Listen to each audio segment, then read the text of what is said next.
I think it was 1 month into the lockdown and that we said, no way, Jose, we are staying here. We need to go somewhere where we feel more love. At the end, it's a little bit like that, where you feel more part of the community. So it took us a few months to organize some things. And so in November 2020, we just put the cats in the car, drove for 4 days, quit our jobs, and started over. Wow. Started over from nothing. We just had a bit of savings and that was it.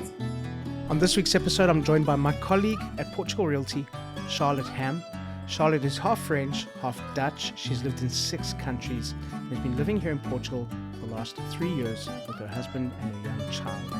We discuss, amongst other things, why Charlotte and her husband chose to move to Portugal, why they decided to have a family in Portugal, all the things that she loves about living here, how she feels it's the one place in the world where she could see herself living forever. And Charlotte talks about how you never feel like you're on your own when you're in Portugal. For those of you listening, head over to our YouTube channel to watch some of this episode. For those of you watching, click down below and subscribe. And for the full podcast episode, go to Google, Stitcher, Spotify, Apple, or wherever you get your podcasts. And now over to my conversation with Charlotte. Welcome back, or welcome to another episode of Portugal, The Simple Life. And I'm really excited to be joined here by Charlotte Ham. Do you know what ham is in Portuguese? Yeah, presunto.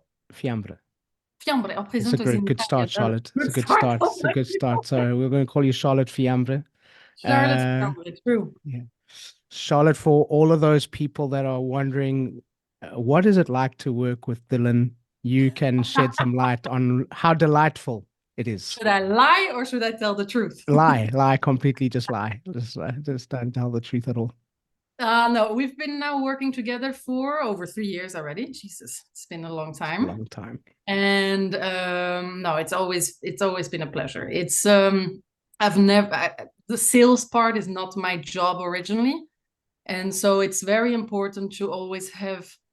Mentor is maybe too much of an ego thing I don't want to give to you, but at least having someone that you're looking to and that you're thinking, okay, like this person made it, because you've been in Portugal for so much longer than me and you're not Portuguese originally either. So it's always good to have someone that you can follow those steps a little bit. So that's what I've been doing for the last 3 years. Awesome. I've been shadow. Exactly. Charlotte, why don't you start off telling us a bit about you? Sure. My parents are Dutch, but I was born in France, in the south of France, next to Marseille. I have lived there until I was 20. Then I decided to go back to the Netherlands for my studies. I'm originally more into tourism. That's where I got a degree in. And I've decided after my studies to work on a cruise ship, because I didn't know where to work. I didn't know what to do. I was too young to settle down. It was not on my mind yet. So why not travel and work at the same time? I've done it for two and a half years. And then I finally decided, okay, I need to find somewhere. And I've randomly ended up in Berlin because of friends, where I met my husband. We knew Berlin was not definitive. It was for us too cold.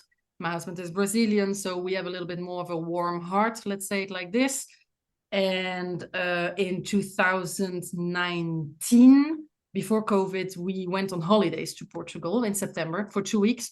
And we said to ourselves, okay, one day when we retire, because we were not even 30 years old at the time, we will retire in Portugal. It's great, good food. COVID hit in March 2020. I think it was 1 month into the lockdown and that we said, no way, Jose, we are staying here. We need to go somewhere where we feel more love. At the end, it's a little bit like that, where you feel more part of the community. And so it took us a few months to organize some things. And so in November 2020, we just put the cats in the car, drove for 4 days, quit our jobs, and started over. Wow. Started over from nothing. We just had a bit of savings and that was it. We were living at the time in Berlin. Berlin, it's a very big city also. So we knew that Berlin was not going to be the end destination, but 2020 was not going to be the year where we thought about moving. So it's true that it accelerated a lot, the lockdown and everything, but it's not even that. I think we fell in love with Portugal when we came. And some of the things that we were missing in Berlin and that we really found here is, so first of all, for us, good weather was very important. The second big reason for us was the kindness of the people. For me, a very good example is that when we moved here by ourselves, we have no family in Portugal. It was the two of us, that was it, yeah, and the cats. When we moved here, the next week, all the neighbors passed by with a bottle of wine. Wow. In Berlin, we've been living in the same place for 5 years. We didn't know our neighbors. When you move in a different country where you don't have friends, you have nobody, the fact that you can at least rely on the people living around you, you don't feel like you're bothering them. You feel like they're open for coffee, for talking, and it doesn't matter which age. That makes it so much easier. Yeah. Feel included. And that was something that we didn't have in Berlin. We definitely feel part of Portugal. Yeah. And that is a feeling I didn't know I was missing until we were established here. It is the first time in my life that I know that in 20 years I'm in Portugal. It's the first time. It's the first time that I feel home. It's the first time that wherever I go on holiday, I think Portugal is better. We know today that the most precious commodity is time, and here people will give up their time for you. And Yeah. how important it is for you that you're raising a child in a place like this? Very important. And like you just said, it takes a village to raise a child. That's what people say. And a lot of people ask me, but how can it take a village if you have no family here? The mentality Portuguese people have, they are your family. And things like this, we go to the market every time she gets a banana, things like this. And it is never easy to move to a country where you don't have your parents. It's always easier to have your parents around, it's true. But we also found out that it shouldn't be a blocker. You can make it on your own, and you are not on your own in Portugal. That's something that is incredible. People around are kind. People around are always offering their help. Like my neighbor, the Portuguese lady, and then she was just asking me, and I randomly said, "Oof, yeah, Caroline has no kindergarten, and we are working." And I said, "Oh, and so do you have meetings?" I said, "Yes, I have a meeting at that time." "Oh, I will come and I will have a look at her. No worries." And that was it. I didn't ask for it. I didn't top. And they immediately help you. And they really do it out of the kindness of their heart. They don't do it because they feel forced. They just really are there to help you. I mean, let's talk about cost of living. You've mentioned, farmers markets and things like this. You've lived in some pretty expensive places. Berlin is up there with some of the most expensive places to live in Europe.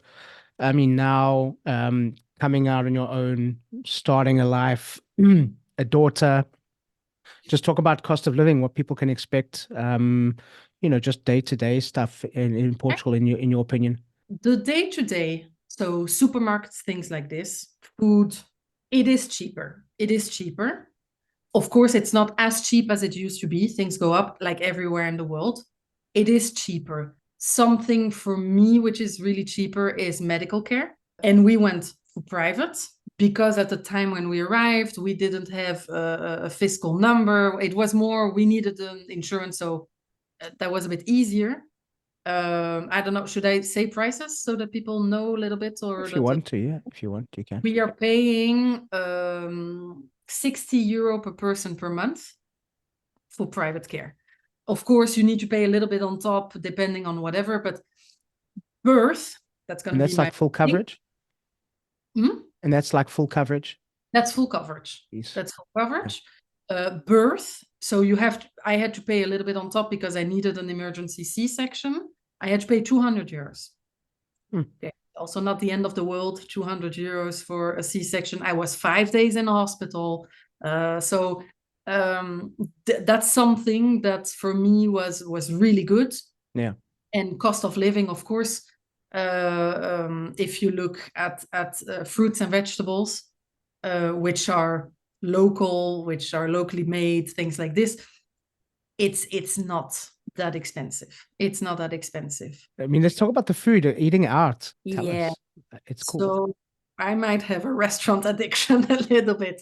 I think we eat out because we work from home, me and my husband, we like to eat out for lunch without child at least once a week. And of course, you can go more expensive, but we go to the local tabernas, things like this. Also because it goes a bit faster, because you're working, you don't have as much time and things. But you can easily eat out for 30 euros for two people. 30, let's make it 40 if you take a dessert and if you have some wine. Yeah. And that's really, really reasonable. Yeah, restaurants is something that we don't lack in Portugal. And good food. Good food. Of course, I enjoy also that we have some international. So we have great sushi because we're so close to the ocean. I'm a big sushi eater. We have great sushi. We have a big Indian community. We have great Indian food. So there is the possibility of eating different types of food. But Portuguese food it's always good. Yeah. All right, let's talk to French, Charlotte. Oh God. I will do my French accent. Can you confirm or deny? Okay. Portuguese wine is better than French wine. Oh, you're starting a bad conversation. Let's go. Let's jump. Come on. Take the leap. Deny. I'm too French. Okay. Yeah, deny. Okay. I think I love Portuguese wine. Depends. Portuguese white wine and Vinho Verde. I'm addicted to Vinho Verde. For people that don't know, it's the green. It's called green wine. It's actually a bit more whitish, and it has bubbles. Delicious. The red wine is in Portugal drier than in France. They have really good wine, but it's hard. I think it's a little bit my ego that's talking. This interview's over. It's over. You were doing so well, and now I know. I done. think it's my ego talking. And you can expect your a letter, an official letter from my the company just now shortly. It's lost her job. Let's do some quick fire questions. I didn't warn you about this. I'm going to ask you some quick questions, and you say the first thing that comes to your mind. Charlotte Fiambre, favorite Portuguese word? Favorite Portuguese word? Acetonas. Azeitonas. Olives. I love olives. Acetonas. Love olives. Favorite Portuguese wine? Can be a type of wine, can be a brand. Vinho Verde. Type of wine, Vinho Verde. Love it. Favorite traditional Portuguese dish? Pastel de nata. Pastel de nata. Okay. If Caroline meets a young Portuguese boy, what would you like his name to be? It's going to be one of the three. It's going to be João, Bruno, or Miguel. I hope it's not Bruno. That'll be bad. Oh. Bruno is going to see this episode and think Yes, he is. Yeah. A moment or an experience where you realized that you were home. That I realized I was home. It's a good question. God, see, this is the questions where I'm not prepared for them. No, when I realize I feel home it's almost every morning, but is when it's January, but it's good weather and I can sit outside with my coffee and just in the sun. And that's when I feel like we made a good move. One thing, Charlotte, that you want people to remember and take away from our conversation? Maybe then for me, a little bit more to the people who are afraid of moving to Portugal, just do it. There's nobody that I know that regretted it. Nobody I know regretted it. Nobody went back. People just come here and stay here. And there's a reason. You don't know this yet. This is going to be episode 100 of season 2. 100. So it's a special episode. So thank you, Charlotte, for being on the podcast. A question that we ask all of our guests. Portugal, the simple life. Why? Simple people, simple food, simple weather. That's just for me. Just, you don't need complicated in your life. There are already things that are complicated. So if you can make it as simple as possible, less stress, you age well, that's the most important thing. I like it. I'll see you tomorrow. Unfortunately. For me. Unfortunately for me. But Charlotte, thanks for being on the podcast. I've loved it. Yeah, me too. I loved it. I was a bit nervous, but it's okay. You're not that mean. Thank you. I'm going to let you call it. Okay. That's a wrap. So thank you once again to our guests, and thank you to all of you for listening. Please subscribe, share with your friends, give us a thumbs up, and please leave a comment or a review. We always love to hear from you. Don't forget, Portugal The Simple Life also has a magazine, so download it, it's for free. We'll be back next week with a brand new episode, and as we say in Portugal, sejas bem-vindo. Welcome to The Simple Life.